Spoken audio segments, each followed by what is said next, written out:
Hey guys, welcome back to another video. I'm just AFK bossing at the moment. I wanted to talk about my experience currently with Fedora 44. It's currently in beta, as you can probably imagine, and getting these experience out there in beta has always been kind of a hard thing to do because each and every individual distro has its own set of brainwashed cultists that, well, literally hate on everyone that isn't like them, and it's really disappointing. But I'll still talk about my experiences nonetheless, and that's something they cannot take away from me. So to start off, my experiences are it's really stable, and Fedora 43 in beta was extremely stable. Fedora 44 in beta is extremely stable. Fedora 42 in beta was an absolute disaster.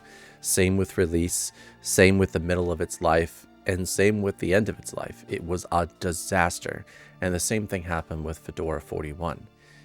Every now and again, you'll encounter bad versions of distros. And Fedora is the type of distro that still believes in going by version number instead of just updating when necessary. And I think it's always been its downfall, unfortunately, because they reserve fixes for newer versions of the distro instead of just the current ones that are there. They'll backport some things sometimes, but I'm getting tired of the whole version number thing. It should just be Fedora at this point. It should just turn into something you don't have to constantly upgrade to. It's the one thing I think bugs me the most, and Nobara hates it as well. They're kind of turned themselves into a rolling release. They take what they want, what they need, and they roll with it. I appreciate that. That's the way that things should be for Fedora. And Fedora 44 itself fixed a lot of the problems I had with 43 the last time that I used it. Steam was still acting up on 43. It doesn't open for some people. It doesn't work at all for some people. And it's not a skill issue on their end, like most people would think it is. Oh, hey, I got a journal. That's pretty cool. It's more of hardware combinations. People don't understand. If you don't have a bug, it doesn't mean that bug doesn't exist. It means you don't have the hardware combination to make it exist. That's the big thing about distros is you're pandering to millions of different hardware combinations. So bugs are bound to arise. And if you report these bugs, you report your hardware configuration, you gather logs and all of this stuff. Maybe the developer is able to actually fix it, maybe not, who knows. But it's better to try than not to try at all. And I have the same philosophy when I'm talking about NVIDIA, because people they complain about NVIDIA. They have NVIDIA, but they don't do anything to fix the issues. They're just helpless little people that expect things to be fixed without ever, how do you say it, doing the small amount of effort it takes to make them get fixed. You know, like one second, I'm gonna just exit my music player real quick, because if I open up this and I have a problem with, let's say, NVIDIA, okay, I run into an issue. I type out nvidia-bug-report.sh, and we're gonna have to run it as a root onto sudo, okay? This will gather everything, every bit of information throughout the system that needs to be had. And what it will do is it will allow you to generate a bug report for NVIDIA. And they love this because it allows them to track down the issues if you have any. And it's not always going to be as cut and dry. I wish Mesa had the same thing. I wish Intel had the same thing. It would be absolutely fantastic. Now you can install these extra applications and actually gather more information. But in the nutshell, this really does help them track down issues. Now, it would be really cool if I could type, let's say, Fedora bug-report.sh and run that from within the system. And because you just have the bug, right?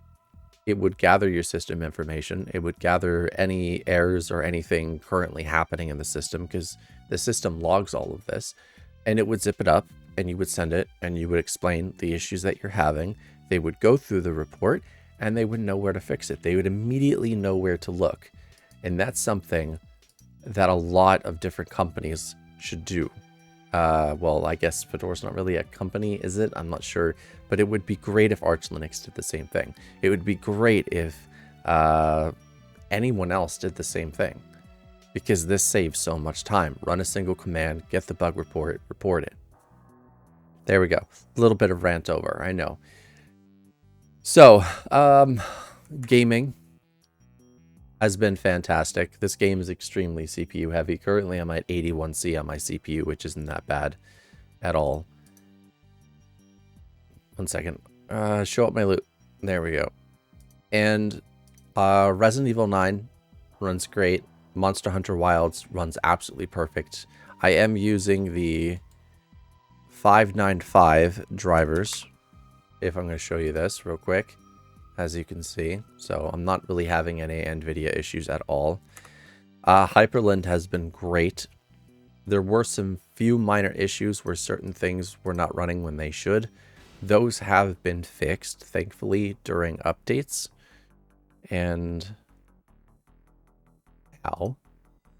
I'm glad they fixed them. When I make videos where I detail what's new in a distro and I say the bugs and I say the issues and people are like, report it! I'm like, okay, I already did that, but I made the video also. New people that are coming here don't understand that I do end up reporting as many bugs as I can. So that's something. What else? Video editing. I've done lots of that. That has been no problems at all. I've done photo editing. And I've had no problems with that at all as well. Music, desktop, coding, terminal usage, just enjoying myself entirely. I've not had any actual problems. And that's what matters most. But here's one of the biggest issues with Fedora. The beta can be release candidate quality, like something that you can run every day, but they tend to release a massive amount of broken updates once everything goes final. And that causes a lot of problems because then they go from, well, hey, this is incredibly stable to, oh, well, that's a disaster. And I'm not really a fan of that. By the way, if you're wondering what those are, yeah, they're expensive. That's what they are. So, yeah. It's good now, but what happens later? What really goes on later? That's the most devious question. Are they going to screw it up this time like they do every other time? Or is it going to be remaining stable? Because they tend to rush a whole bunch of updates out the door after beta, and it never ends up being stable. And it's like, oh great, I just made this video. I'm telling everybody that this distro is great and it works. And then when it's finally released and they update, they're like, I'm having this issue, I'm having that issue, and those issues didn't exist before. And I'm sitting here just like, it gets really, really, really hard to make these videos. And I know most people are like, just let it go. It's okay. It happens. But I need the developers to actually test their fixes on real hardware instead of in virtual machines. You know? Anyway, I don't want to make any longer of a video than this. 9 minutes is fine with me. My experiences have been good. I've not had any problems or real issues yet. Steam works, Lutris works, Heroic works, gaming's great, video editing's great. It came with all the dependencies needed for DaVinci's Resolve, Affinity. It's just been absolutely wonderful. So I'm getting really lucky right now. Oh, I should probably grab those as well. So I've been really enjoying it. I hope you guys enjoyed this video. Let me know your thoughts and experiences so far with Fedora 44 beta, not 43. And I'll see you guys next time.